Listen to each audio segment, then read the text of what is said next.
We don't need any factual foundation. We don't need any of this stuff. You just have to give us the files. That's what the law says. I don't know what's so complicated about it. Why can't they just share their lists? It's because their lists are the scam. They have a bunch of fake people on there that are probably voting and they don't want anybody to see. The DOJ Civil Division now unleashing 6 new lawsuits against 6 blue states for open defiance of federal laws. We've got election rules. We want to take a look at their list to make sure they're in compliance with the law, with the statutes. And here they are not. They are supposed to turn over their records. They keep telling us, no, there's no illegal aliens voting in our elections at all. Oh, really? Can we see your voter rolls? No. Can we see a little bit of them? No. Can you confirm in some way, shape, or form, documentary in evidence that you've got no illegals voting? No, you can't see it. So they're suing. Harmeet Dillon, shout out. She, of course, huge fan of LawTube. We love Harmeet Dillon here. The Justice Department filed lawsuits Tuesday against 6 blue states. We've got 2 of them queued up: Delaware, Maryland, New Mexico, Rhode Island, Vermont, and Washington, accusing them of violating federal law. They will not release their registration rolls. The complaints were filed by the Civil Rights Division, saying that the states are not meeting the rules. We've got National Voter Registration Act, NVRA. We've got HAVA, Help America Vote Act, Civil Rights Act, 1960. They're violating civil rights. Pam Bondi said that their refusal to disclose the lists undermined the transparency and the accountability that those laws were designed to guarantee, explaining we need accurate voter rolls. They're the cornerstone of fair and free elections, and too many states have fallen into non-compliance. They're not even doing basic voter roll maintenance. And in some places, they're allowing them to vote. All you need is a driver's license. The Department of Justice will continue filing proactive election integrity litigation until states comply with these basic safeguards. And here's the announcement over from the DOJ. Today, 6 states sued. Pam Bondi, Harmeet Dillon leading it in, and 1 lawsuit, as you can see right here from Harmeet herself, coming in hot against Steve Hobbs in the state of Washington. Title 3 of the Civil Rights Act says, you have obligations. If you're an election official, you have a duty to retain and preserve all records. And it grants the Attorney General, also under Title 3, sweeping power to go look at those records. Open up your books. Pam Bondi's here. She would like to inspect your list. Now, if the custodian to whom the written demand refuses to comply, so in this case, Hobbs, Steve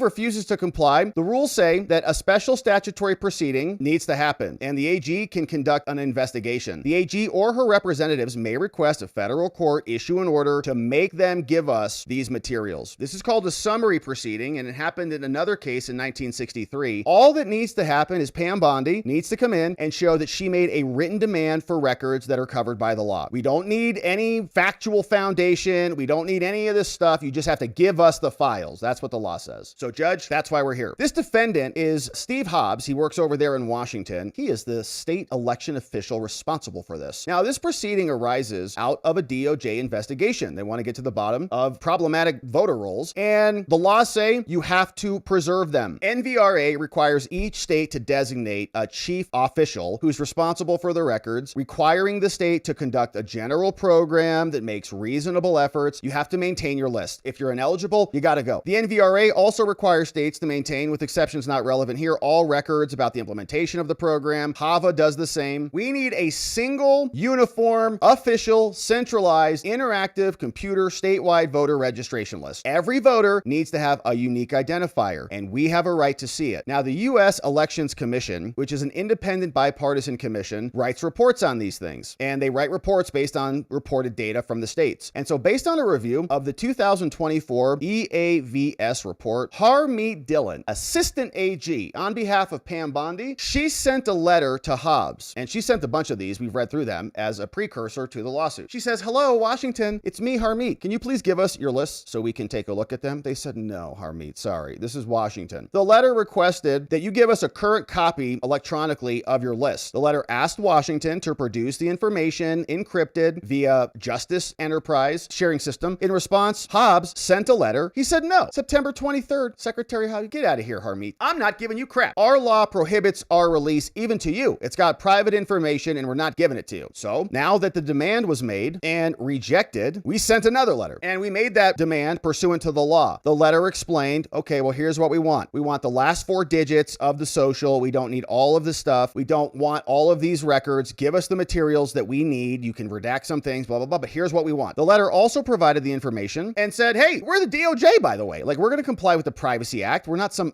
news organization. So give us the files. We'll protect the privacy. And it's not a big deal. So then on September 23rd, he said, nope, not giving you anything. So get out. So on September 8th, the Assistant Attorney General Harmeet, she sent a written demand back to Hobbs. She said, all right, listen now, man, I'm tired of this nonsense. You better give us the files. He refused to provide the records. And so since he's refusing to provide the records, we're now suing. We would like the court to come in and declare that he's violating the law and order them to give us everything that we're asking for in this list, including full name, date of birth, and all the things. Sincerely, your friend, Harmeet Dillon and Maureen Riordan. That's going over to Washington. Then we've got a bunch of other states, including this one. We get the gist of it, but this one's going to Delaware, Joe Biden's home state. Anthony Albence. Same type of pattern happening here. Civil Rights Act, and the AG can come and investigate these things. Let's see how obstinate this guy was being. And here are the facts. The election committee sent a letter over to this dude, and based on a review, we said, we need your records there, homie. The letter requested, among other information and documents, a list of the votes, all the things that you've done back in July. The letter asked Delaware to produce this information via a sharing system. In response, Commissioner Albence in July, he sent a letter. He said, we fully anticipate responding to the request and the issues raised in compliance with Delaware law. They said, oh, great. Then in August, the AG responded and said, okay, we're waiting for your records. Please give it to us by August 15th. Then August 14th came. AG sent Delaware a written demand, said, we want a copy of your voter list. Everything. Give it to us. The letter explained, HAVA talks about the last 4 digits of socials. We're not going to be sharing this information. We're protecting the privacy. We follow the Privacy Act and all the things. But then on August 15th, he sent a letter that provided some information, but failed to provide the list. He said, well, I need clarification about how privacy might impact our voters. So then on September 16th, he formally said, no data for you. Denied. So we're suing you. The AG has sent a written demand. It stated a basis for what we need. He formally rejected the records on September 16th. And so we need a declaration. Give us the records and say that he is wrong. And it's that same pattern for 4 other states that are out there. So we're seeing some action on this front. And I don't know what's so complicated about it. Why can't they just share their lists? It's because their lists are the scam. They have a bunch of fake people on there that are probably voting and they don't want anybody to see. So sunlight is the best disinfectant. We're happy to see these lawsuits fly. And of course, these states will respond in court. But Harmeet said, if you're violating and defying federal voting laws, you're going to get sued. And that's exactly what she's doing here. We're not going to stand for this open defiance of federal civil rights laws. And if you have ineligible voters and people who are voting, that's diluting your vote. You have one vote and it's meaning less and less by the day as they hand out citizenship to everybody. Here you go. Where'd you come from? Yeah, here you go. It's like taking a number at a deli. You're a citizen. You're a citizen. Constant. So we want to reclaim our election integrity. Thank you to Harmeet Dillon, #1 fan of LawTube out there, for leading the way on this one.